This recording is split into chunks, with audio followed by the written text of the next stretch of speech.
رمضان مبارك أعاده الله علينا بالأمن والسلام.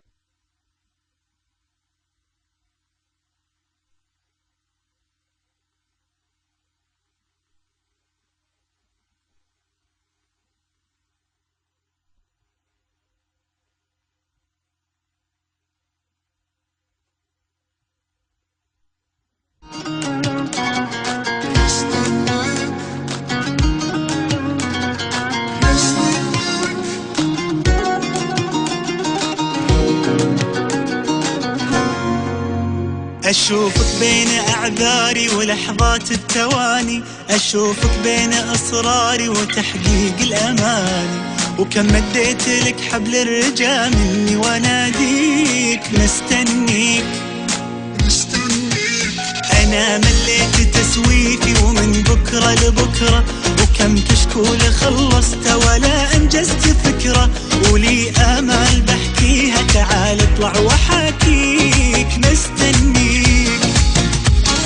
مستنيك على نار الأمل يا أنا من عمق ذاتي، مستنيك متى تطلع إلى الكون وتنور حياتي، مستنيك ولك مني الذي يا زين يرضيك يرضيك. مستنيك تنادي القلب وروح والعقل ابتدينا، مستنيك خلاص اليوم احنا من اليأس انتهينا، مستنيك ولك مني الذي يا زين يرضيك يرضيك. مستنيك. السلام عليكم ورحمة الله وبركاته، أهلا وسهلا بكم مستمعين الأكارم عبر أثير إذاعتنا ما اف ام التي نعود إليها لنقطف من ثمارها أجمل وأحلى لحظات عشناها في هذا الأثير، دائما معكم وسنكون بإذن الله معكم في كل لحظة من لحظات هذه الإذاعة التي ستظل بإذن الله تعالى حاضرة ومواكبة ومؤازرة وداعمة طبعا لمستمعيها عبر هذا الأثير على التردد 88.8 ميجا هرتز. حلقتنا في هذه اللحظات وهي حلقة مباشرة مستمعين الأكارم من أثير إذاعة نما، وهي طبعا برنامج ستكون هناك برنامج إذاعي يقدم مهنتي بعنوان مهنتي في يدي، ستكون موعده في كل سبت من هذه اللحظات عند الساعة 2، وهو يأتي طبعا في إطار مشروع تعزيز الوعي المجتمعي بأهمية التعليم الفني والتقني الذي تموله مؤسسة العون للتنمية وتنفذه مؤسسة قطرات للتنمية. طبعا مستمعينا الأكارم، كل ما عليكم هو المشاركة والتفاعل في هذا البرنامج عبر الاتصال على هاتف البرنامج 783 3 مرات من 5 09 783 بعدها أيضا 3 مرات من 5 09. كونوا معنا إن شاء الله بالله تعالى. طبعا سنذكر بجوائزنا لهذه الحلقة، 100,000 ريال توزع على 3 فائزين، الأول 50,000 والثاني 30,000 والثالث 20,000 ريال. كونوا معنا، سنكون معكم بإذن الله تعالى على هذا الأثير. على نار الأمل يا أنا من عمق ذاتي، مستنيك متى تطلع إلى الكون وتنور حياتي، مستنيك ولك مني الذي يا زين يرضيك يرضيك. مستنيك تنادي القلب وروح والعقل ابتدينا، مستنيك خلاص اليوم احنا من اليأس انتهينا، مستنيك ولك مني الذي يا زين يرضيك يرضيك.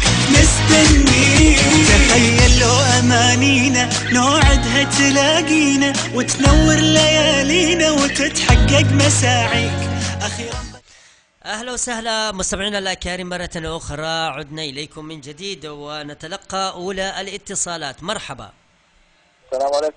وعليكم السلام ورحمة الله وبركاته. كيف حالك طيب؟ الحمد لله. من معنا الأخ الكريم؟ أحمد قروان معك. أحمد؟ قروان. أحمد قروان، أحمد ناصر قروان، ما شاء الله في الفيس وفي الاتصال. نحن طيب، متابعين للإذاعة دائما. حياك يا أبو ناصر، الحمد لله، وإنك ما شاء الله يعني من المتفاعلين معنا في هذه اللحظات. طبعا كما قلنا عزيزي أحمد إن طبعا هذا البرنامج هو مهنتي بين يدي. ماذا تعرف عن مهنتي بين يدي؟ مهنتي بين يدي عن المشاريع الصغيرة للشباب والشابات اللي يقومون بأبسط الحاجات يعني البسيطة يقومون فيها بدخلهم. ممتاز. طيب كيف يعني يكون اليوم التعليم الفني مهم جدا للشباب؟ بماذا؟ التعليم الفني لأنه بداية وتوجيه للشباب سواء في إقامة الدورات والمشاريع الصغيرة لكسب الشباب وفي الأوضاع خاصة اللي تمر بها المحافظة واليمن. هل تعتقد أن الآن في هذا الظرف وفي هذه المرحلة أصبحت للتخصصات الأخرى العلمية والجامعات التطبيقية هل لها دور فاعل في بناء مستقبل الشباب؟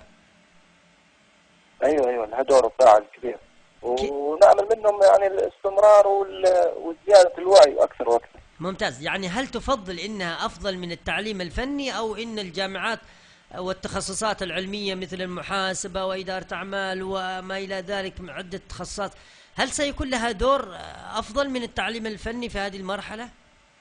لا، التعليم الفني بيكون هو الأكثر والأبرز يعني. إذن الحاجات يعني تكون بسيطة في الجامعات، تخصصاتهم كبيرة، تخصصات كبيرة وأيضا معقدة ممكن في السنوات في عدة سنوات يعني. وحتى قلة العمل في الأسواق يعني تلاقيها قل. إنما هذه مهنتي بيدي يعني مشاريع بسيطة يعني الواحد يدخل منها، مشاريع اليومية، مشروع الخاص. طيب شكرا جزيلا لك يا أحمد، وإن شاء الله تمنياتنا لك بالتوفيق في هذه الحلقة. ناخذ أيضا نشوف من متصل معنا بإذن الله تعالى. ما زلنا مستمرين إن شاء الله في هذه اللحظات مستمعين الأكارم. مرحبا. ألو السلام عليكم. ألو السلام عليكم. طبعا لازلنا كما قلنا مستمرين معكم مستمعين الأكارم عبر أثير إذاعتنا ما اف ام على التردد 88.8. خلونا نذهب إلى فاصل قصير ومن ثم نعود لأيضا نستقبل العديد من المكالمات. مشروع تعزيز الوعي المجتمعي بأهمية التعليم الفني والتدريب المهني بتمويل من مؤسسة العون للتنمية وبالشراكة مع وزارة التعليم الفني والتدريب المهني وتنفيذ مؤسسة قطرة. سوق العمل يحتاجك. السوق اليوم مليان فرص والشركات تبحث عن فنيين مهرة. التعليم الفني مش بس دراسة، هو طريقك لوظيفة مضمونة ومستقبل مستقر. لا تنتظر الفرصة، خذها بيدك.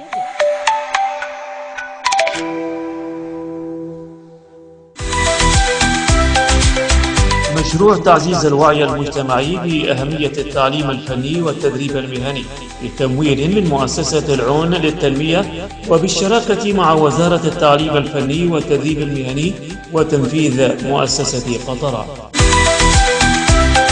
مشروعك يبدأ بيدك. تحلم يكون عندك مشروعك الخاص، مش لازم تنتظر الوظيفة. تعلم مهنة وابدأ شغلك بنفسك، من النجارة إلى الصيانة ومن التصميم إلى الحدادة. مستقبلك يبدأ من هنا. حياكم الله مستمعينا الأكارم مرة أخرى. لدينا أيضا مشارك جديد. ألو مرحبا. كيف حالك؟ السلام عليكم. وعليكم السلام ورحمة الله وبركاته. أهلا وسهلا. تفضل. من معانا؟ معك علي بعام من المكلا. علي من الاسم الثلاثي؟ علي عبد الله. علي عبد الله. سام باعوم. يا أهلا وسهلا فيك. من أي حي تكلمنا؟ من المحضار. من المحضار. أهلا وسهلا فيك. تسمعوا الإذاعة ما شاء الله في المحضار ها؟ أيوة نسمعها.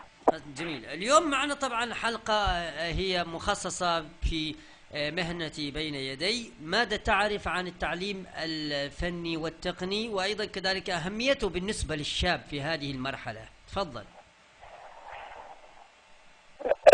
انه لازم انه اللي يعتمد على نفسه ويكون في يده المهنة واللي يعتمد على نفسه فيها. نعم. يعني هل أنت يعني محب للعمل المهني؟ أنت تدرس في صف كم؟ خلصت الجامعة أنت؟ الحمد لله أنا موظف. ما شاء الله. طيب. الحمد لله. بس هل لديك تجربة في العمل المهني من قبل أو شيء عملت في مكان أو شيء في أيام شبابك أيضا؟ إيه كثير اللي عملت فيه. مثل إيش عملت في التعليم الفني؟ يعني ولا تصليح الابتدائيات والمكيفات. ممتاز. خديت فترة تعمل فيها هذه؟ يمكن 5 سنوات. ما شاء الله ما شاء الله. طيب ماذا تحث الشباب في هذه المرحلة على أي اتجاه يتجهون؟ هل للجامعات أو للتعليم الفني؟ إنه الأفضل إنهم الجامعات أحسن، يعني أفضل. أحسن من التعليم الفني؟ حاليا. يعني على ايش تبني على هذا الاساس؟ يعني يقول لك الجامعه ادرس 5 سنوات وما ادري ايش ومن ثم بعدين اتخرج ولا القى وظيفه. لكن هذا مهنته في يده بيقدر يشتغل بها صحيح.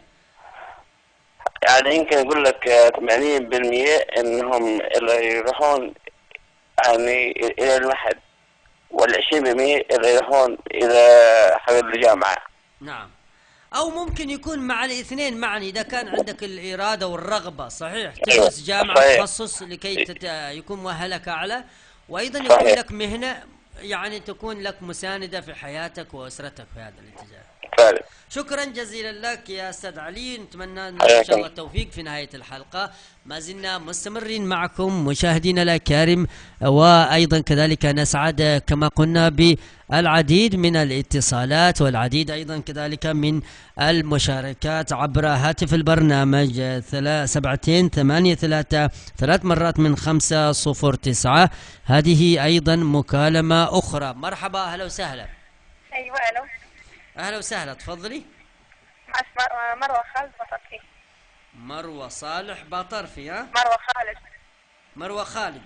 أيوة باطرفي. يا أهلا وسهلا فيك يا مروة. أنت في أي مرحلة تدرسين؟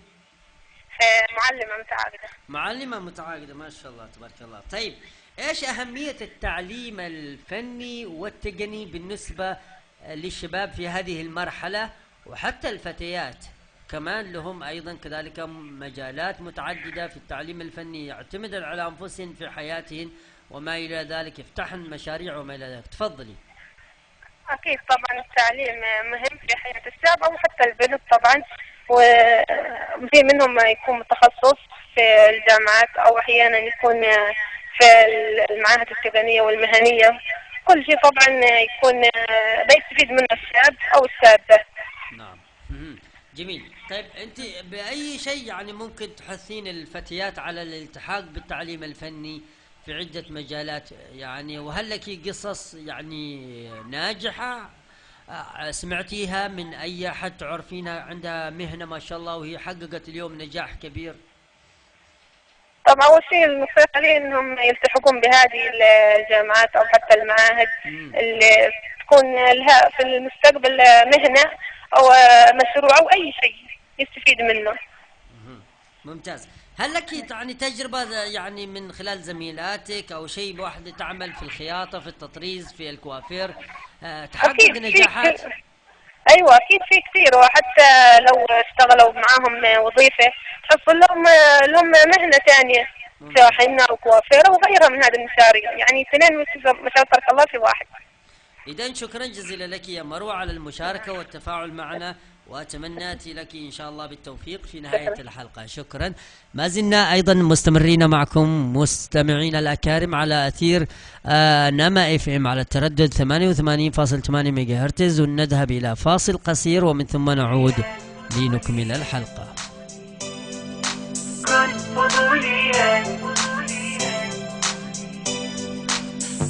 فضوليا وأكثر السؤال، كن فضوليا وأطلق الخيال، اسأل تفتح أبوابه،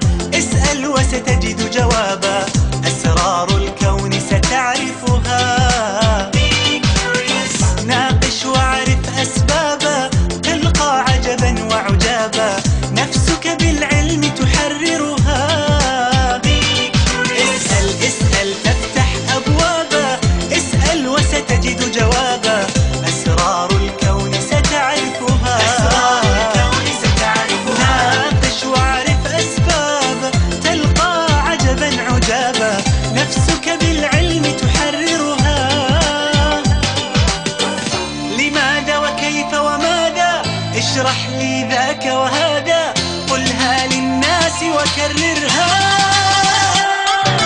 كن فضوليا وأكثر السؤال، كن فضوليا وأطلق الخيال، كن فضوليا وأكثر السؤال، كن فضوليا وأطلق الخيال، كن فضوليا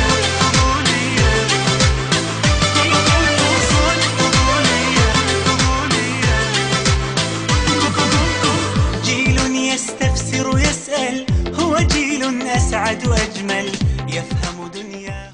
حياكم الله مستمعينا الأكارم في هذه اللحظات التي ما زلنا مستمرين معكم في برنامج مهنتي في يدي، وطبعا نستقبل المشاركات كالمعتاد للمشاركين معنا في هذه اللحظات، أيضا كذلك نكون معكم إن شاء الله عبر هذا الأثير متواصلين في كل إن شاء الله لحظات هذا البرنامج. مرحبا، معنا متصل جديد، نقول ألو.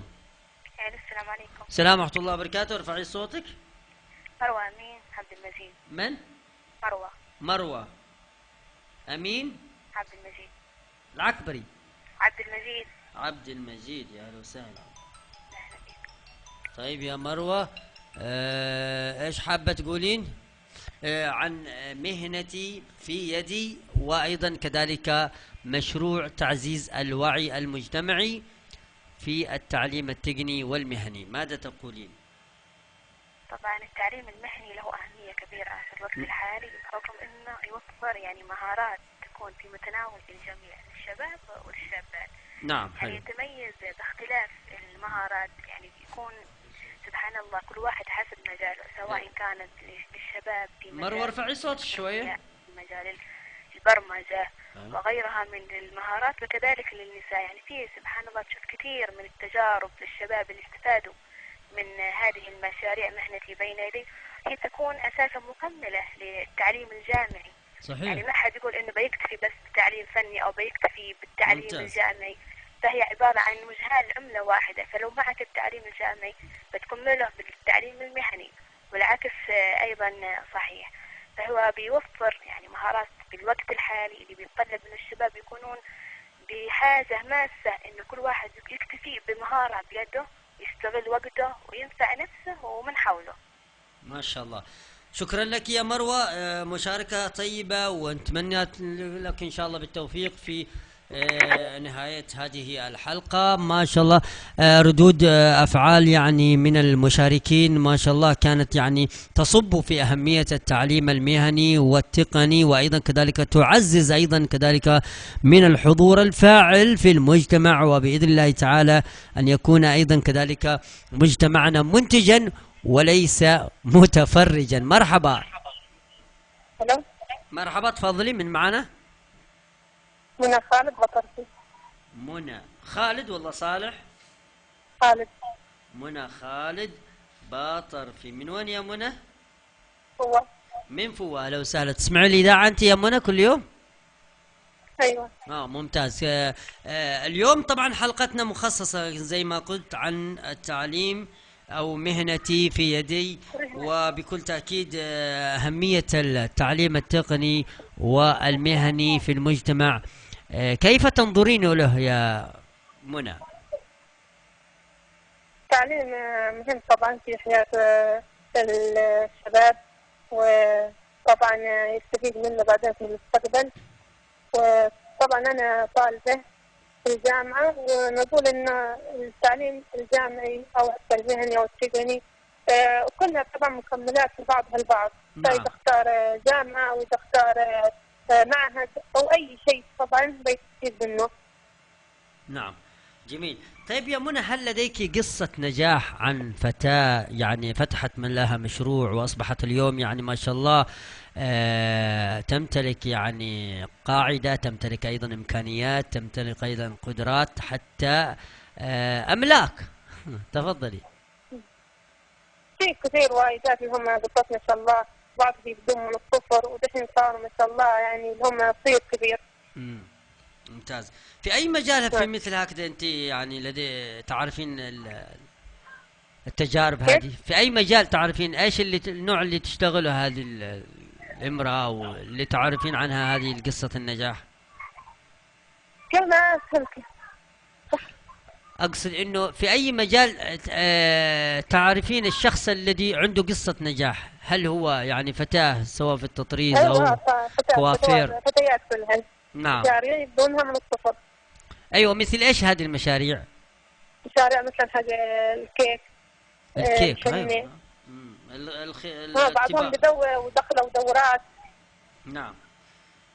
إذا بالتوفيق يا منى، وإن شاء الله تمنياتي لك بالتوفيق في نهاية هذه الحلقة. لازلنا مستمرين معكم. نذكر طبعا بأن هذه الحلقة وهذا البرنامج مهنتي في يدي طبعا هو بتمويل من مؤسسة العون للتنمية وتنفيذ مؤسسة قطرات، وأيضا كذلك هنا إذاعة نما تواكب هذه الحملة المجتمعية التوعوية التي بإذن الله تعالى تكون ذات فائدة وقيمة سامية لمجتمعنا بإذن الله تعالى في مختلف الظروف والمحن. وكما قلنا أهمية التعليم المهني والتقني له دلالات كبيرة وله قصص نجاح كبيرة وعطاءات أيضا متواصلة طبعا لمن يمتلك أي مهنة.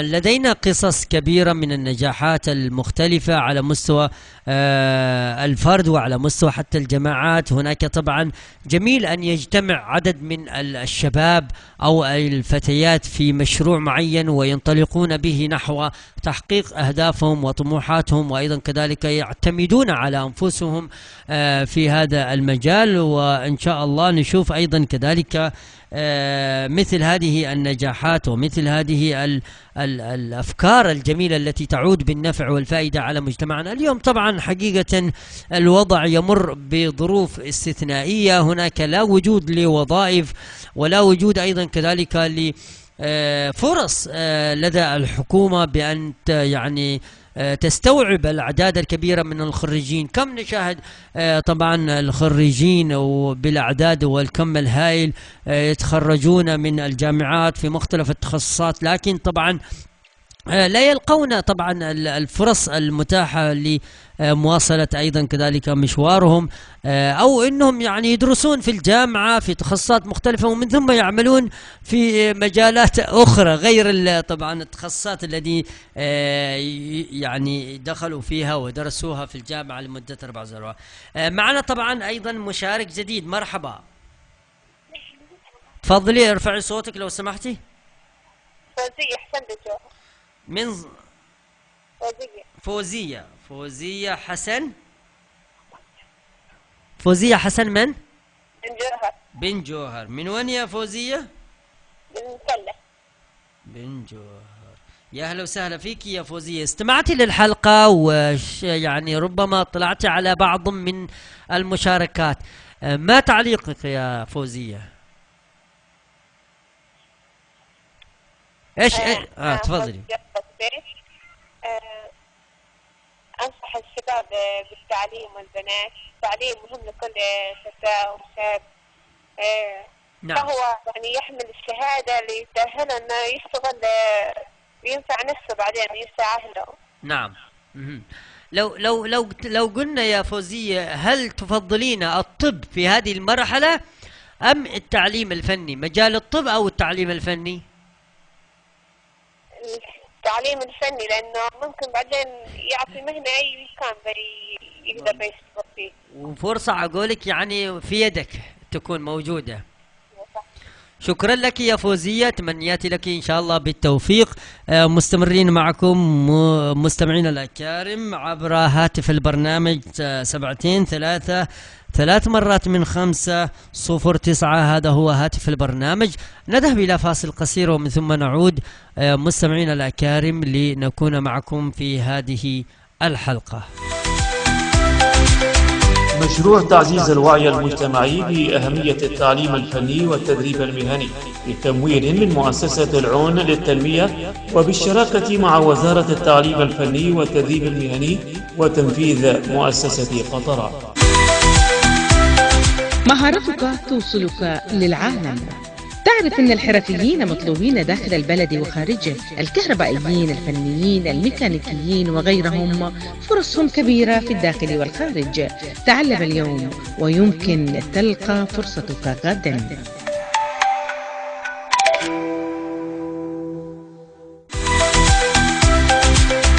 مشروع تعزيز الوعي المجتمعي بأهمية التعليم الفني والتدريب المهني بتمويل من مؤسسة العون للتنمية وبالشراكة مع وزارة التعليم الفني والتدريب المهني وتنفيذ حياكم الله مستمعينا الأكارم عبر أثير إذاعة نما اف ام. لدينا أيضا مشاركة جديدة، تفضل من معنا. وداد خالد صالح. وداد ها؟ أيوة. وداد خالد صالح. أيوة. خالد صالح بامن؟ بطرفي من المكلف. بطرفي. طيب بطرفي، يا أهلا وسهلا فيك يا وداد. تفضلي يا وداد، ما أهمية التعليم التقني والفني والمهني بالنسبة للشباب والشابات في هذه المرحلة؟ التعليم مهم في حياة الطالب طبعا. والمهني يعطي الإنسان مهنة يعني يستفيد منها في حياته. نعم.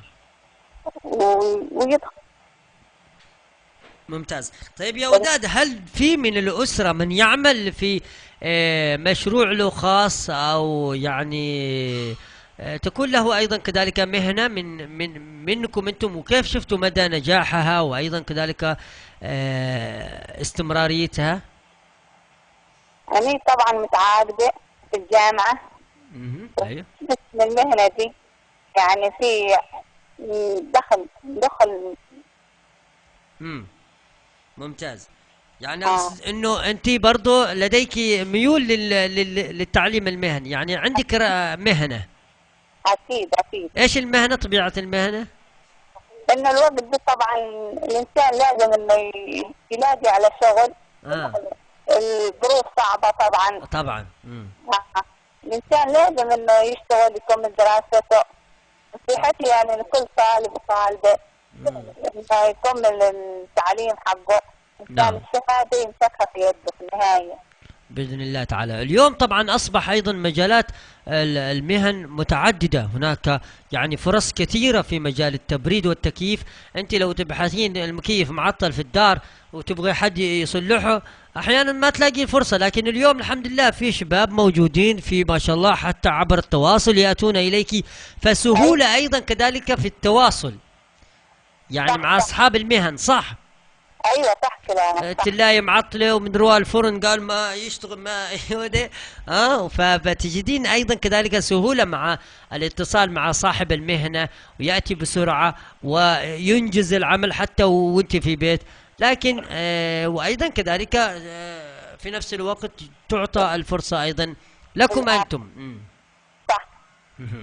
إذا شكرا يا وداد على هذه المشاركة. تمنياتي لك إن شاء الله بالتوفيق في نهاية الحلقة. كما قلنا مستمعينا الأكارم أهمية التعليم الفني وتعزيز الوعي، يا ريت كل الشباب يعني اليوم يتجهوا إلى هذا الاتجاه. من لديه فرصة، لديه إحساس، لديه أيضا كذلك يعني حتى لمسات كما يقال في حب المهن وما إلى ذلك، يدخل فيها ينخرط فيها. هناك مجالات متعددة، هناك دورات تدريبية، هناك أيضا كذلك تعزيز مهاراتك في افتتاح مشروع معين في هذا الاتجاه. فإن شاء الله بالله تعالى الشباب والبنات يتجهوا نحو هذا الاتجاه بدلا من طبعا إهدار الوقت وأيضا كذلك استغلال إهدار الوقت وضياعه في ما لا يفيد ولا يعطى في هذا المجتمع وفي أيضا كذلك على مستوى الفرد. مرحبا، من معنا؟ تفضل. من؟ سحر هاني بن شهاب. سحر. ايوه. سحر هانية بن شهاب. ايوه. من وين يا سحر؟ من الديس. من الديس. اهلا وسهلا فيكي. باي مرحلة يا سحر انت تدرسين؟ طالبة. طالبة في اي صف يعني؟ في التاسع. في التاسع ما شاء الله. عادش ما جيتي للثانوية؟ ها؟ لا. طيب يا سحر، انت الان يعني تاسعة، يعني نقول انش الان تفتحتي شوية في الحياة، شفت الناس يشتغلون، شفت الناس يكافحون في العمل المهني والتقني. كيف يعني انت تنظرين لهذا العمل؟ هل هو يعني ما يؤدي الغرض، صاحبه يتعب في الحياة وهكذا يتبهذل، او انه مفيد ويعطي ايضا كذلك رزق، يقولون سمكة في اليد ولا ايش ولا شيء ما ندري ايش المثل هذا نسيته. تفضلي يا سحر، وايضا بعقليتش اليوم اللي ان شاء الله تنفتح نحو المستقبل، ان شاء الله تفكري في مستقبل جميل ورائع ان شاء الله بالله تعالى. ايش تقولين يا سحر؟ يعني يعتبر مهنة حلوة كويسة للشباب انهم يعملون فيها. الواحد يكون يعني يقدر يشتغل من بيته من اقرب مكان له، يعني ما يحتاج انك تروح لدوام رسمي ولا تنزل بمكان معين. عادي حتى المشاريع الصغيرة اللي من البيت تقدر تبدع فيها، تقدر تأدي فيها. يعني نعرف حتى كثير من البنات اللي اشتغلت مثلا في الكيك، واللي اشتغلت في التطريز، واللي تشتغل مثلا في صناعة الاكسسوارات الصغيرة، فتعمل من بيتها وتشتغل وتنشر عبر مواقع التواصل، تقدر تدخل وتكتفي يعني ذاتيا حتى لو انها صغيرة ولا ما عندها مثلا رأس مال كبير، تقدر تبدأ حتى بأشياء بسيطة تشتغل وتعمل وتنتج. ما شاء الله عليك يا سحر، صراحة يعني كلام حق ناس يعني وكأنهم يعني أنهوا الجامعات بهذا الاتجاه، وانت ما شاء الله يعني شغوفة منفتحة في إن شاء الله مستقبل زاهر بإذن الله تعالى. لو قلنا طبعا إن شاء الله يا سحر أكملتي الثانوية، إلى وين ستتجهين؟ يعني هو نفكر إنه يكون مثلا معي مهنة في يدي نشتغل حاجة تكون تنتجين أفضل من إنه مثلا يعمل رسمية أو شيء معين. ما شاء الله، شكرا جزيلا لك يا سحر على المشاركة والتفاعل في هذه اللحظات، والله جميل. حاجة يعني الصراحة يعني تثلج الصدر عندما تسمع مثل هذه الكلمات من بنات ربما في يعني عمر الزهور وهن يعني انطلقا ولا زالا طبعا في يعني مراحلهن الابتدائية، وأيضا كذلك لم يدخلن الثانوية، لأن طبعا المراحل تختلف من الناحيات العقليات التي طبعا ربما صاحبة الإعدادي ليس منفتحة مثل صاحبة الثانوية. ولكن ما شاء الله حتى الناس الذين هم طبعا أو الطالبات أو الطلاب الذين هم طبعا في الإعدادي ربما لديهم فكر ولديهم توجه في هذا الاتجاه. مرة أخرى نستقبل مكالمة جديدة، نقول ألو مرحبا.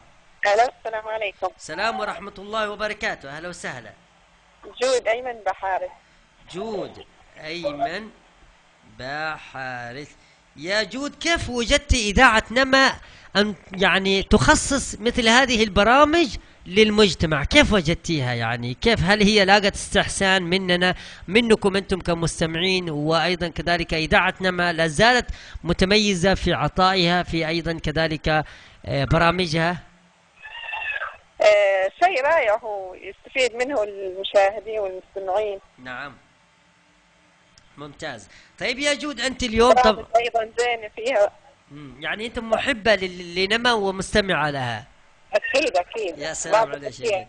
طيب يا جود، طبعا نحن معنا الحملة الخاصة بأهمية تعزيز الوعي المجتمعي بدور التعليم التقني والمهني. ماذا تقولين في هذا الاتجاه يا جود؟ التعليم أول شيء مهم في حياة الإنسان، ولا بد أن نكمل مشوارنا إلى آخر السنة. نعم. إلى الجامعة وإلى المعاهد مشان نتحصل على الوظيفة. طيب لو قلنا اليوم ماشي وظائف يا جود، يعني الناس تتعب تدرس 4 سنين وهكذا و6 سنين، دحين حتى يعني المجالات اللي هي ممتازة ومتعددة ما تلاقي يعني سوق العمل يطلبها، وهم مساكين تعبوا في دراستهم وهكذا. لكن باختلاف من صاحب المهنة ايش يخرج يكسب له كم دورات او يدرس في التعليم المهني والتدريب المهني 3 سنوات 4 سنوات، وممكن يضع نفسه ويضع بصمته. صح يا جود؟ ايوه صح. يعني ايش رايك في هذه النقطة؟ الانسان لابد ان يبذل جهد كبير في حياته. نعم. علشان يكمل مشوار التعليم حقه. ممتاز. إذن شكرا لك يا جود على المشاركة والتفاعل معنا في هذه الحلقة. نعود أيضا مجددا لكم مستمعين الأكارم عبر أثير إذاعة نما اف ام التي عدنا إليكم حقيقة ونحن نشتاق لهذا الأثير ولسماع أيضا أصواتكم الجميلة من خلال هذا البرنامج، وبإذن الله تعالى تكون إن شاء الله دائما إذاعتنا ما حاضرة ومواكبة لكل ما يطمح إليه المستمع الكريم، وأيضا كذلك تأثيرها على واقع المجتمع. مرحبا، نقول من معنا المتصل. السلام عليكم. السلام والرحمة. تفضلي صوتك ارفع. خلود علي أحمد. خلود. أيوة. خلود علي أحمد بامن. بسعد. بامن؟ بسعد. بسعد. أهلا وسهلا. من خالف أنتم؟ ها؟ أنتم من خالف؟ ايوه انا ذاكر من العام الماضي. انتم من يعني حياكم الله يا خلود. طبعا استمعتي للحلقه، اهميتها ودورها في طبعا زياده الوعي المجتمعي بالتعليم التقني والمهني. ماذا تقولين يا خلود؟ وما شاء الله عندي الان ربما سحر، هي يعني بنت ما شاء الله في تاسعه، لكن الصراحه كان طرحها جميل ورائع. وايضا الذين حتى مروا معنا، مروه عبد المجيد وهكذا، ما شاء الله عليهم كلهم طرحهم كان كويس عن أهمية هذا التعليم التقني والمهني. تفضلي يا خلود. ورحمة الله والشفاء مبارك عليكم. آمين. التعليم حلو في الوقت ده، يعني ضروري يكون الإنسان معاه شهادة سلاح يحارب به.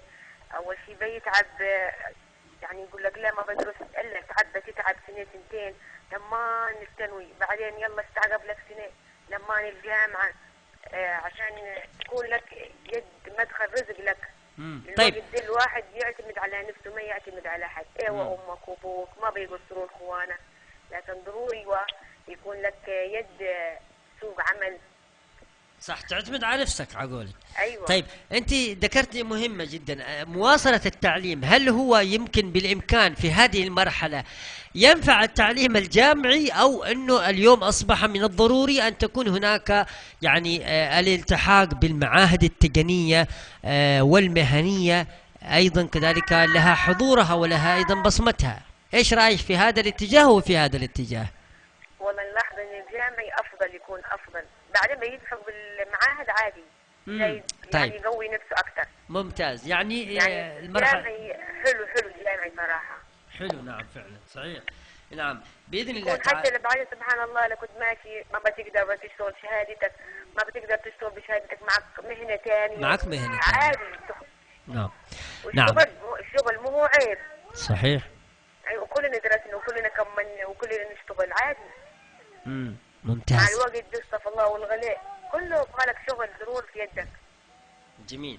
طيب إذن شكرا لك يا خلود، تمنياتي ما شاء الله ملاحظتك وأيضا مشاركتك معنا كانت جميلة ورائعة في هذا الاتجاه. إن شاء الله تكونون ضمن المتفوقين في نهاية هذه الحلقة. مرة أخرى ما زلنا مستمرين معكم وأيضا كذلك تتواصل طبعا المكالمات تلو الأخرى في المشاركة في هذا البرنامج من العديد من المشاركين والمستمعين معنا عبر هذا الأثير. مرحبا مرة أخرى من معنا. السلام عليكم. السلام والرحمة. تفضلي. مروة صبري بن جوهر. مروة صبري بن جوهر. بن جوهر. ايوه نعم. صف كم يا مروة انت تدرسين؟ انا في الجامعة. اي تخصص؟ هندسة حاسوب. هندسة حاسوب، ما شاء الله تبارك الله. هل لقيتي وظيفة، لقيتي شغل؟ لا والله. لا والله. طيب اذا هذا المعضلة عندك شغل ليها شغل ليش؟ طيب بنشوف شيء طيب طيب انت الان يعني خلصتي ما شاء الله ال4 سنوات في الجامعة وهندسة إلكترونية. 5 سنوات ما شاء الله. طيب ايضا كذلك بالامكان انك ما تفكري في اقامة مشروع لك حتى في اطار مجال تخصصك، حتى وانه مشروع يعني يساعدك على تنفيذ اي شيء. يعني المشاريع الهندسيه مكلفه تحتاج الى راس مال كبير. انت هندسه ايش من مجال الهندسه؟ معماريه ولا الكترونيه ولا ايش؟ حاسوب. هندسه حاسوب، يعني جانب اداري صح؟ شبكات. ممتاز، هذا كويس برضو. طيب انت انت ما عندك يعني اطلاع على السوشيال ميديا ب يعني مجال الحاسوب مجال ما شاء الله، يعني في شغل في السوشيال ميديا. ايوه حلو ومجال واسع، بس يحتاج دائما خبره في المجال سابقه، ونحن هم البنات ما عندنا خبرات سابقه في المجال، فللاسف يكون اغلبنا جالسات في البيوت. الله يعين. طيب نحن موضوعنا أهمية التعليم التقني. أنت اليوم أيضا قصة وتجربة، التحقت بالجامعة والآن ما شاء الله هندسة حاسوب، يعني ممتاز التخصص، لكن لم تلاقي وظيفة، بينما صاحب المهنة في التعليم التقني والمهني يجد له فرصة. صح يا ايوه نعم مروة؟ صح. ايش تقولين في هذا الاتجاه؟ والله بماذا تحثين يعني أيضا زميلاتك الذين هل يلتحقوا مثلك بالتخصص أو يتجهوا إلى تخصصات أخرى؟ ايوه يعني اقول للبنات اللي يفكرون يدخلون تخصصات مثل تخصصي انهم يلتحقون افضل بمعاهد مهنيه او تخصصات مهنيه، يعني وتكون في فرصه للعمل، يعني يكون عندنا فرصه اكبر لفرص عمل متوفره بشكل اكبر مننا احنا خريجات الجامعات. إذا شكرا لك يا مروة، تمنياتي إن شاء الله لك بالتوفيق، وإن شاء الله سنبحث لك عن مهنة بإذن الله تعالى إن شاء الله. شكرا جزيلا لك وسعدنا بسماع صوتكم. حياك الله وأنتم طيبين. مرة أخرى مستمعينا الكرام، خلونا نذهب إلى فاصل قصير ومن ثم نعود إياكم لنكون معكم في الجزء الأخير من هذا البرنامج. آمالنا نهرا تسيل عذبا كماء السلسبيل، ومذكرات في الحياة منها ارتوى جيل فجيل. آمالنا نهرا تسيل عذبا كماء السلسبيل، ومذكرات في الحياة منها ارتوى جيل فجيل. بالعزم هيا نمضي سويا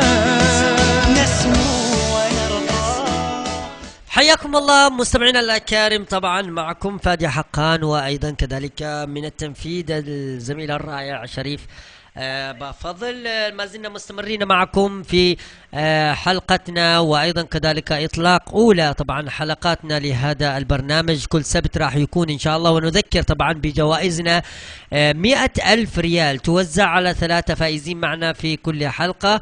50,000 ريال للفائز الأول صاحب الحظ، و30,000 للثاني، و20,000 أيضا كذلك للثالث. مستمرين معكم مستمعينا. من معنا المتصل الجديد؟ ألو مرحبا، تفضل من معنا.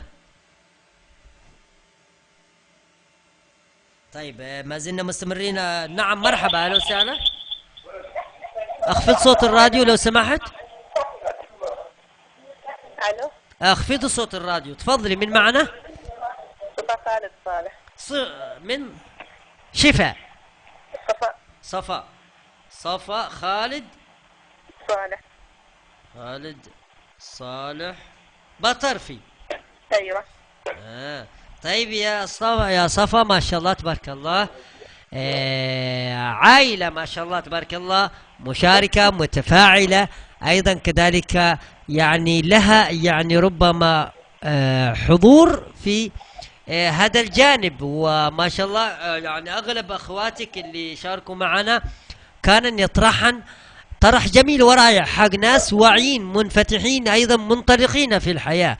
ماذا تقولين يا صفا في هذا الجانب؟ أنت بأي مجال يعني الجامعي أو تخصصك إيش؟ ألو يا صفا مرحبا. طيب نذهب إلى فاصل قصير مستمعينا الأكارم، ومن ثم نعود وإياكم، فابقوا معنا. كيف السبيل أنت بالتحدي تصنع المستحيل. لا تقل لوحدي أو كيف السبيل، أنت بالتحدي تصنع المستحيل.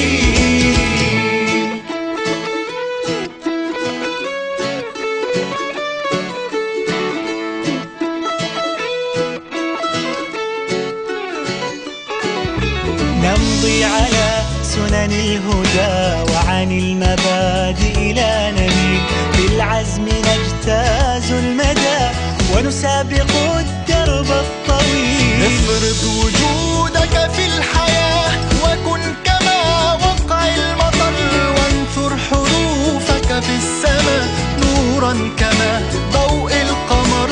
بالعزم هيا نمضي سويا، نسمو ونرقى فوق الثريا. لا تكن لوحدي أو كيف السبيل. ايوه حياكم الله مستمعينا الأكارم مرة أخرى من جديد في هذه الحلقة. تفضل من معانا. صفا، يا أهلا وسهلا فيك يا صفا. انقطع الخط من عندنا، فبالتالي ما عليك إلا أنت استمعتي طبعا للطرح وأيضا كذلك للفائدة التي تقدمها إذاعة نما عبر هذا البرنامج بتمويل من مؤسسة العون للتنمية وتنفيذ مؤسسة قطرات للتنمية. تفضلي يا صفا. ايوه، اول شيء التعليم مهم طبعا للواحد، انه اول شيء يكمل تعليم وبعدين عشان يحصل له على مهنه، لان اذا كان مثلا ما كمل تعليمه ما بيقدر يحصل له على مهنه. انت تقصد التعليم الجامعي صح؟ ايوه يعني انا قبلش مروه مسكينه يعني درست 5 سنوات وهندسه حاسوب وجالسه في البيت، يعني كيف نقدر نصنف هذا انه يعني صحيح انه التعليم الجامعي مهم جدا؟ اكيد مهم، تحاول انها يعني تبذل جهد، يعني تبدا بحاجه بسيطه اول شيء، بعدين ان شاء الله اذا توسعت وكبرت في ذا الشيء ان شاء الله بتقدر انها بتفتح لها مشروع كبير ان شاء الله. وربي ان شاء الله يوفقها ان شاء الله في الشيء ده. طيب انت مع التعليم التقني والمهني ام التعليم الجامعي؟ لا اكيد ان شاء الله مع التعليم التقني والمهني. ممتاز. اي في قصص نجاح يا صفا تعرفينها من اخوات يعني ما شاء الله يعني تحسنا في مشروعهن، انطلقا في مشروعهن؟ اكيد في ما شاء الله يعني قصص كثيره، بعضهم بدوا في حاجه وفير يعني في حياه بسيطه، وبعدين ما شاء الله فتحوا لهم مشاريع كثيره، ودحين ما شاء الله يعني صيتهم ما شاء الله كبير بين الناس له. ممتاز. إذا شكرا لك يا صفاء خالد، وإن شاء الله تمنياتي لك بالتوفيق. ناخذ إن شاء الله متصل آخر وجديد، نشوف أيضا ما زالت لدينا يمكن 5 دقائق متبقية على نهاية هذه الحلقة، وبكل تأكيد كما قلت يعني حقيقة لا زال الاستماع ولا زال أيضا كذلك المشاركات تتوالى. مرحبا، من معنا؟ ألو. أيوة تفضلي. قمر صبري. قمر صبري حنكيل بن جوهر. طيب يا قمر تفضلي، انت في اي تخصص، اي مؤهلك الجامعي ايش؟ أولى ثانوي. انت في اولى ثانوي، ما شاء الله اولى ثانوي.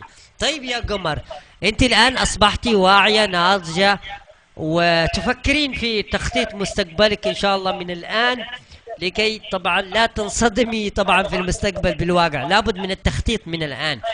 بماذا تخططين، بالجامعة أو التعليم التقني والمهني؟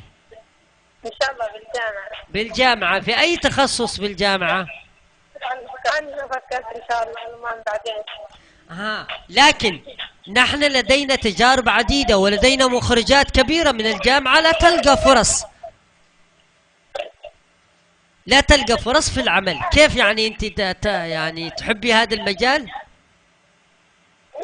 شوي ما هو طيب. اهم شيء اني نكمل التعليم حقي. اهم شيء انك تكمل التعليم طبعا. طيب بالنسبة لاصحاب المشاريع الصغيرة يا قمر، كيف تشوفينهم وكيف ايضا كذلك نجاحهم في الواقع؟ هل في صحيح نجاح كبير، اصبحوا يعتمدون على انفسهم؟ ايوه نشوف الرجال اللي معاهم مشاريع ما شاء الله ناجحين. وليش ما تفكرك معهم يا قمر؟ ده برضه أبغى له فلوس وايد. ليش فلوس؟ بغاله بس تفكير عقل وتدريب أيضا كذلك، ودخول أيضا كذلك في التخصصات المهنية، فراح تلاقين هذه الفرص موجودة ومتاحة، ليس الفلوس فقط. ايوه بس برضه اهم شيء انه انا بغيت بكمل التعليم بعدين لو شيء مشروع ان شاء الله. ممتاز. ايضا نحن ايضا كذلك لا نشك في هذا، التعليم الجامعي ايضا مهم جدا في الحياة، ولكن ايضا يصاحبه ايضا تعليم مهني، صح؟ ايوه صح، انه الجامعي والمهني. شكرا لك يا قمر وتمنياتي لك بالتوفيق مرة اخرى. نشوف ايضا من المتصل معنا في هذه اللحظات، وكما قلنا وكما ايضا كذلك ننوه الى ان هذا البرنامج أهمية التعليم وتعزيز دوره في المجتمع. التعليم التقني والمهني هو بتمويل من مؤسسة العون وتنفيذ مؤسسة قطرات، وأيضا كذلك إطلاق عبر الأثير من إذاعة نما FM. مرحبا، من معنا أيضا متصل آخر. السلام عليكم. سلام الرحمة. ذكرى أحمد سعيد. ذكرى أحمد سعيد من؟ الغشيري. الغشيري. طيب يا ذكرى، اهلا وسهلا فيك يا ذكرى. استمعتي للحلقة وشفتي ردود الافعال، انت مع من ومع من؟ مع طبعا اللي لازم انهم يشتغلون، يعني تكون مهنة في يده عشان تساعده في النهاية. صحيح، يعني لو خلص الثانوية الشاب او الشابة ممكن تروح لها المهن، صح، تروح المعاهد بدلا من الدراسة في الجامعة وما الى ذلك، صح؟ ايوه وفي البدايه طبعا بيحسوا صعوبه انه يحس المهنه، لكن ما هي مشكله، يبدا يعني حتى يفتح له بسطه، يعني مثلا حتى حق سمبوسه، حق باقي، حق اي شيء، يعني من هذه الاشياء البسيطه. ممتاز، جميل جدا. ان شاء الله بيكبر ان شاء الله. طبعا نحن ايضا هذه البسطات والمقليات هذه ايضا كذا تاخذ الجانب المهني في مجال الطبخ، مجال واسع.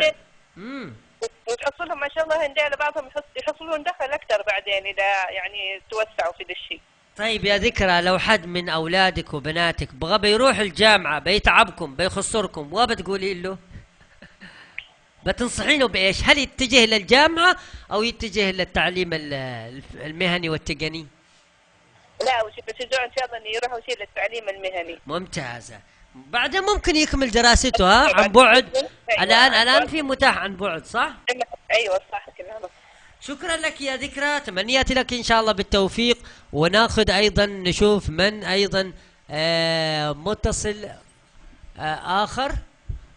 نعم، نشوف المتصل الاخر، وايضا نؤكد على اهمية طبعا هذه الحلقة، وايضا ما احتوت على ردود الافعال والمشاركات من المشاركين معنا، ربما الذين هم 90% من الاخوات، ولكن طبعا هم يعني يطرحون بلسان حال المجتمع وبلسان ايضا كذلك أنفسهم أيضا كذلك في أهمية التعليم الفني والتدريب المهني واتجاهاته المتعددة. نكتفي بهذا أو نستمر إن شاء الله في هذا الاتجاه لنكون معكم أيضا مشاركين. ونذكر طبعا حتى هذه اللحظة بهاتف البرنامج 783 مرات من 509. كل من يستمع إلينا عبر أثير إذاعة نما FM بكل تأكيد ما زلنا في هذا الاتجاه وفي هذه الحلقة. معنا متصل جديد، نقول ألو مرحبا. أيوة السلام عليكم. السلام ورحمة الله وبركاته. أهلا وسهلا، من معنا؟ نور زاهد عمر.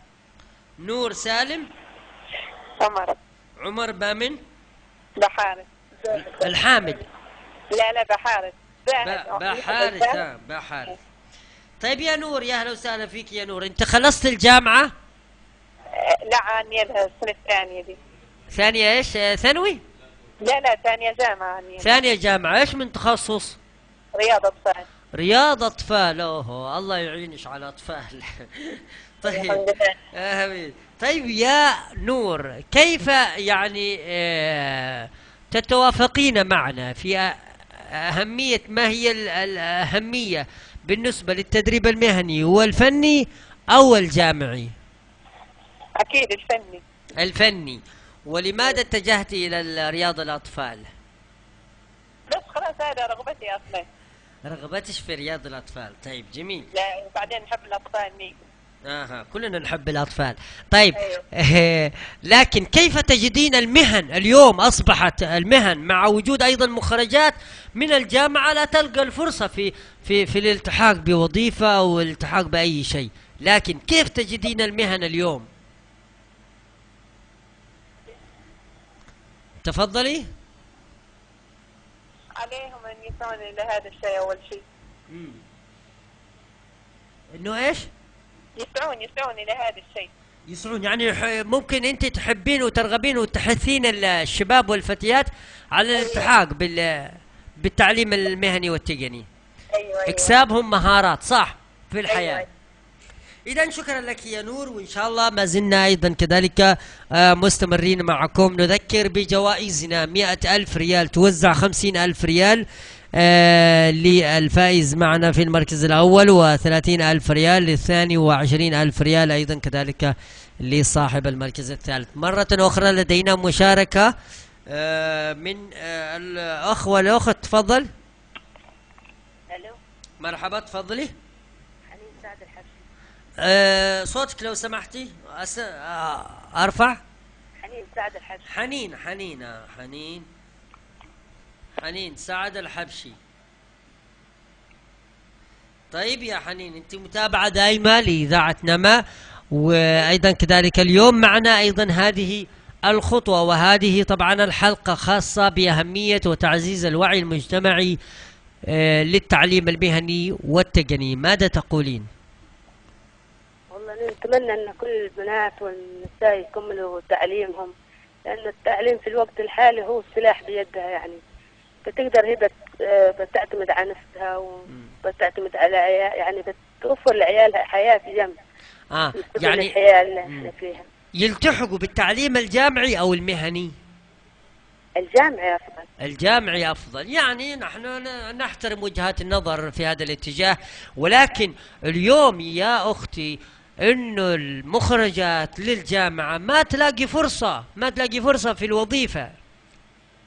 خلاص لكن يكون بيدها يعني شهادة بكرة بعد ما حد داري ايش يحصل في البلاد. عندش أقرب مثال للأخت مروة مسكينة خريجة هندسة حاسوب 5 سنوات من العطاء والكفاح، ولم تلقى أي طبعا اتجاه أو فرصة في الالتحاق في هذا الجانب. يعني كون طبعا ربما أيضا تخصصها جانب إداري أكثر، 90% جانب إداري، لكن أنا مش مع مروة بإمكانها أيضا كذلك أن تتخذ أيضا كذلك اتجاهات أخرى. مجال الحاسوب مجال أيضا مهني.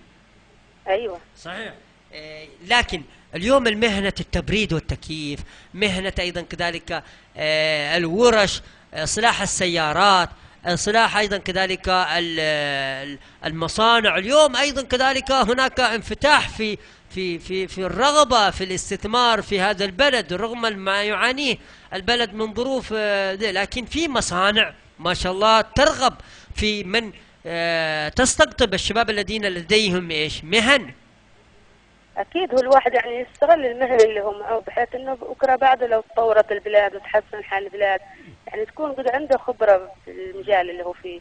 طيب إذن شكرا لك يا حنين، ملاحظتك إن شاء الله في محلها، ومشاركتك أيضا كذلك ممتازة، وإن شاء الله ما زلنا مستمرين معكم مستمعينا الأكارم في هذا الاتجاه وفي هذه الحلقة التي هي طبعا برعاية من مؤسسة العون للتنمية وتنفيذ مؤسسة قطرات، وأيضا كذلك إذاعة نما طبعا تبث هذه الحلقة المباشرة وتقدم لكم فيها جوائز عينية. فاصل ونعود.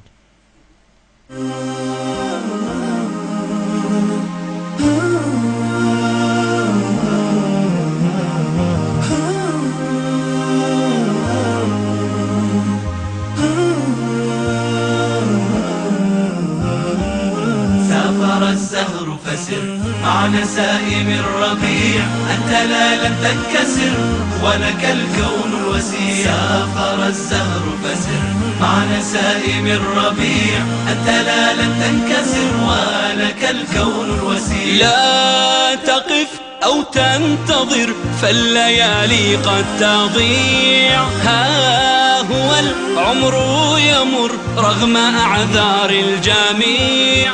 لا تقف أو تنتظر فالليالي قد تضيع. ها هو العمر يمر رغم أعذار الجميع. قد نلاقي تعبا أو نرى النور خبا، لكن السير سيبقى في طريق نجبا. قد نلاقي تعبا أو نرى النور خبا. مستمعينا الأكارم، هذه خديجة محمد الكسادي، خريجة ثانوية، الآن هي مشاركة معنا في هذه الحلقة، وتقول ربما سنستمع لمشاركتها.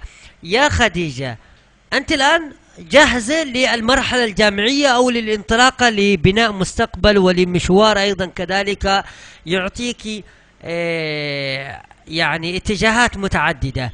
أين ستتجهين يا خديجة؟ هل في الجامعة أو إنه في الالتحاق بالتعليم المهني والفني؟ طبعا نذكر بأن الفتيات هناك المعهد التقني التجاري والمعهد المهني الصناعي، في فتيات أيضا ملتحقات بالمساقات الخاصة في هذا المعهدين. هناك المعهد التجاري في يعني ما شاء الله أظن عندهم يعني مهارات أو مجالات الدبلوم الحاسوب وما إلى ذلك، وأيضا كذلك مجالات متعددة في التعليم التقني والتجاري. تفضلي يا خديجة، ماذا تقولين أنت؟ إن شاء الله الجامعة أفضل. الجامعة، أي تخصص يا خديجة؟ ألو. أيوة، بأي تخصص تلتحقين يا خديجة؟ ألو. أيوة معك يا خديجة، تسمعين الآن؟ خديجة؟ ألو؟ ألو خديجة؟ طيب، ألو مرحبا؟ طيب، يمكن التغطية عند خديجة ضعيفة جدا، وناخذ أيضا متصل آخر ونشوف مرة أخرى من سعيد الحظ معنا في هذه الحلقة لكي يربح معنا جائزة مالية في هذا الاتجاه. ونذكر طبعا اليوم طبعا إذاعة نما وحضورها في هذا المشهد وفي هذه أيضا كذلك الحلقة في أهمية تعزيز الوعي المجتمعي بأهمية التعليم التقني والفني والمهني. يعني هناك انطباعات كثيرة من المشاركات والأخوات الذين طبعا لاقوا استحسان في أهمية التعليم التقني والتجاري وأيضا كذلك حتى الجامعي. نحن لا نعيب على هذا الاتجاه، بل نؤكد على أن مسألة التعليم الجامعي أيضا مهمة، ولكن أيضا يصاحبها تعليما مهني لكي أيضا كذلك يكون هذا الاتجاه يعني متساوي وأيضا يحقق الهدف المطلوب في هذه المرحلة وأيضا بناء المستقبل. هنا طبعا هاتف البرنامج 7283 مرات من 509، ونؤكد طبعا في هذا الاتجاه بما أنه طبعا نحن طبعا في الدول العظمى، في الدول الكبيرة، في الدول ربما التي تتجه الآن إلى اتجاه آخر. يعني ربما هناك في ألمانيا يعني من المعلوم أنها أغلقت العديد من الجامعات وفتحت بدل الجامعات معاهد مهنية وتقنية وأيضا تخصصية، لأنها لم تستطيع الدولة أن تستوعب العديد من الاتجاهات، العديد أيضا كذلك من المخرجات لهذه الجامعات، بل استطاعت أن يعني تخلق فرص عديدة. ونحن نعول على أيضا كذلك محافظتنا وأيضا وطننا الحبيب أن يتجه في هذا الاتجاه. هناك طبعا أيضا لا ننسى أن حضرموت بخير في التعليم الفني والمهني والصناعي. لدينا طبعا معاهد تقنية، لدينا معاهد صناعية، لدينا معاهد أيضا كذلك متعددة الأغراض وأيضا المساقات والمجالات المختلفة. فبإمكان للفتاة والفتاة أن تلتحق بهذه المعاهد ويكون لديها طبعا مشروع يفكر بعد هذا الاتجاه بعد هذه السنوات التي هي متاحة. أصبح اليوم صاحب المهنة وصاحب أيضا كذلك المشاريع الصغيرة يعني منخرطين في العمل، وأيضا يعني لدينا تجارب عديدة، قصص ناجحة سواء على مستوى الفتيات من فتحت له ومن أيضا كذلك شكل أيضا تكتل أو مجموعة اللي فتح مشروع جديد، سواء في افتتاح مطاعم يعني تمتاز بعملية الطبخ النوعي وتقديم الوجبات النوعية ربما النادرة، وأيضا كذلك فأصبح لهم مشروع يعني حقيقة في مكان محترم، في مكان أيضا كذلك يستطيع من خلاله أي شخص أن يذهب إليه ويرتاح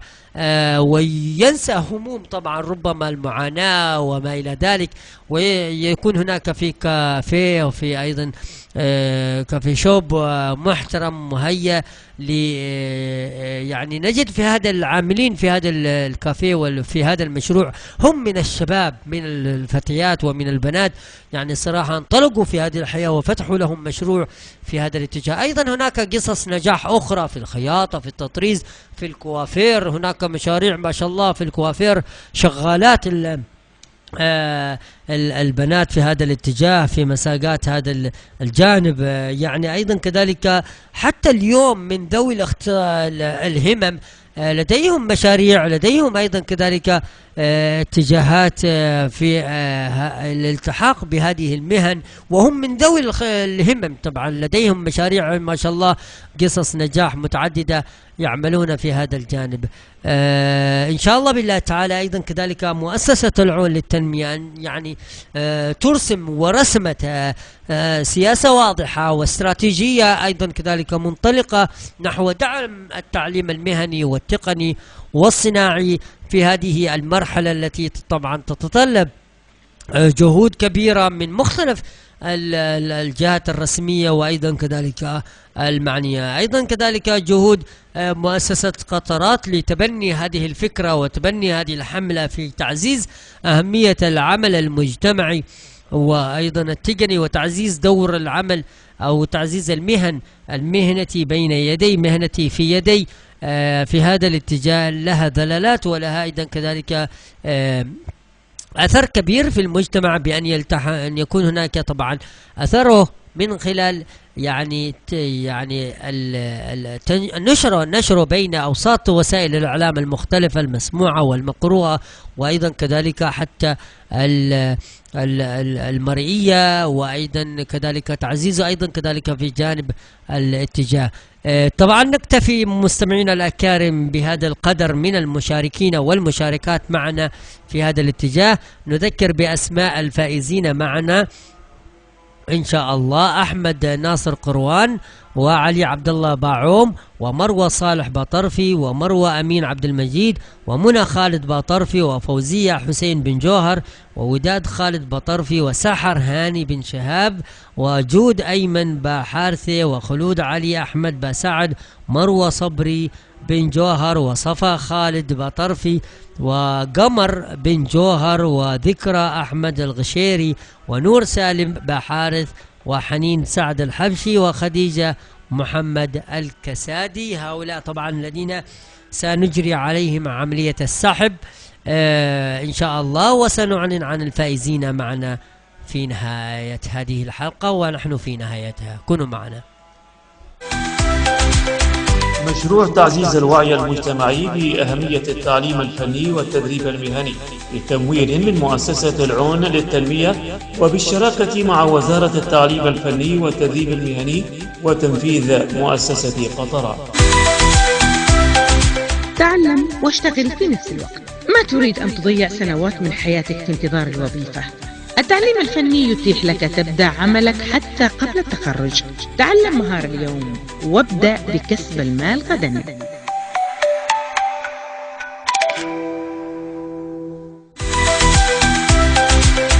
مشروع تعزيز الوعي المجتمعي بأهمية التعليم الفني والتدريب المهني بتمويل من مؤسسة العون للتنمية وبالشراكة مع وزارة التعليم الفني والتدريب المهني وتنفيذ مؤسسة قطرات. تريد تبدأ مشروع بس ما معك رأس مال؟ اليوم في برامج دعم وقروض ميسرة للشباب اللي عندهم مهارات، كل اللي تحتاجه تتعلم مهنة والباقي سهل. لا تضيع وقتك، تعلم مهارة.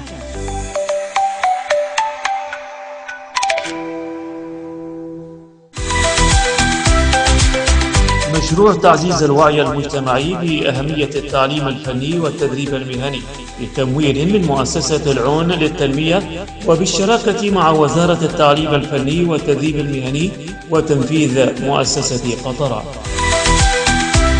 مهنتك سلاحك في المستقبل. في زمن التغيرات والتكنولوجيا المهنة تبقى سلاحك. تعلم مهارة اليوم تضمن بها مستقبلك وتفتح لك أبواب النجاح.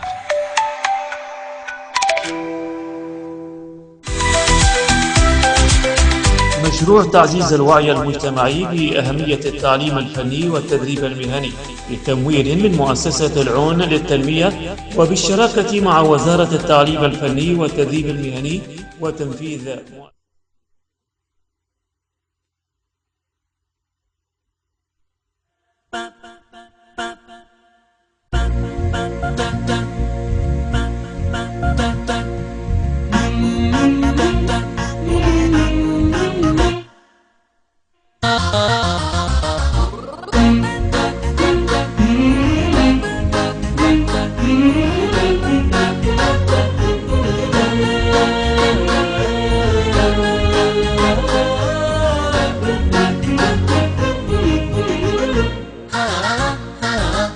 عزم وأمل فينا نرسم أمانينا وإحنا لها بالهمة والإصرار والأحلام بيدينا وإحنا تحدينا نقدر نعمر والوطن يفخر فينا. دام الوطن غالي نعيش وراسنا عالي نحقق كل الآمال يا وطننا.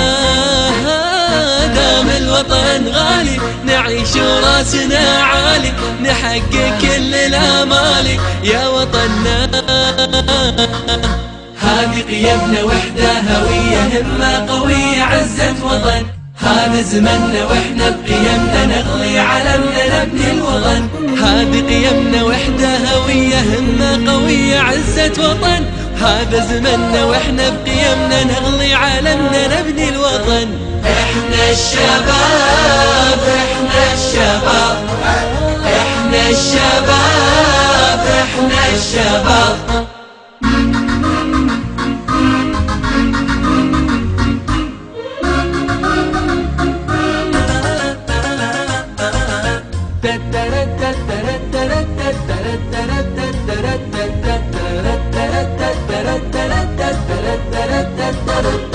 عزم وأمل فينا نرسم أمانينا وإحنا لها بالهمة والإصرار والأحلام بيدينا وإحنا تحدينا نقدر نعمر والوطن يفخر فينا. إبداعنا فينا إذا بروعتنا حسينا بجدية تحلينا ما وقفنا ما وقفنا.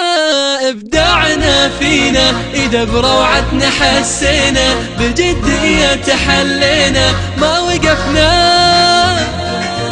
فينا إرادة نوصل هدفنا درب السعادة جد وعمل خطوة فتية وثبة قوية للعالمية قول وفعل. فينا إرادة نوصل هدفنا درب السعادة جد وعمل خطوة فتية وثبة قوية للعالمية قول وفعل.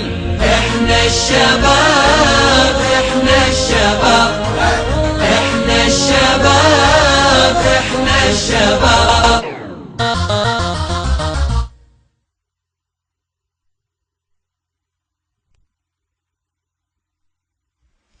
حياكم الله مستمعينا الأكارم عبر أثير إذاعة نما. ونهاية هذه الحلقة سنجري عملية السحب على الفائزين معنا بالثلاث الجوائز الخاصة 50,000 ريال و30,000 ريال لصاحب المركز الثاني وأيضا 20,000 ريال لصاحب المركز الثالث. هنا طبعا القرعة سيجريها الزميل العزيز شريف أحمد. مرحبا بك فادي. الآن سوف نختار الفائزين ببرنامج القرعة. نشوف البرنامج يختار الفائز الأول، هو الفائز ب50,000 صح؟ نعم. طيب نشوف من هو سعيد الحظ.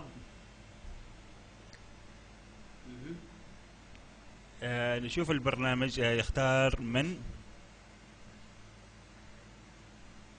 ما شاء الله. خلود عليبة سعد هي الفائزة بالجائزة الأولى، والفائزة الثانية هي حنين سعد الحبشي، والفائز الثالث هي صفاء خالد باطرفي. ألف مبروك لهؤلاء الفائزين يا فادي.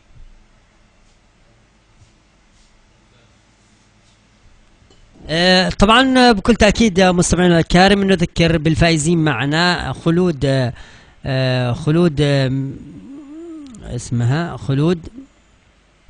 خلود علي بسعد، هي طبعا من فازت معنا بالجائزة الأولى 50,000 ريال. ومعنا أيضا حنين سعد الحبشي فائزة الثانية، وأيضا كذلك صفاء خالد باطرفي فازت ب20,000 ريال. ألف مبروك للفائزين. تمنيات إن شاء الله في الحلقة القادمة بمشاركات عديدة، وأيضا كذلك بإذن الله تعالى إن شاء الله يوم السبت المقبل بإذن الله تعالى نلقاكم في حملة أخرى، وأيضا كذلك برنامج آخر ومشاركات عديدة في هذا البرنامج. تحياتي فادي حقان وشريف أحمد، ومن الإشراف العام مجدي محمد بازياد. في أمان الله. مشروع تعزيز الوعي المجتمعي بأهمية التعليم الفني والتدريب المهني بتمويل من مؤسسة العون للتنمية وبالشراكة مع وزارة التعليم الفني والتدريب المهني وتنفيذ مؤسسة قطرة. الدعم موجود لك. تريد تبدأ مشروع بس ما معك راس مال؟ اليوم في برامج دعم وقروض ميسرة للشباب اللي عندهم مهارات. كل اللي تحتاجه تتعلم مهنة والباقي سهل.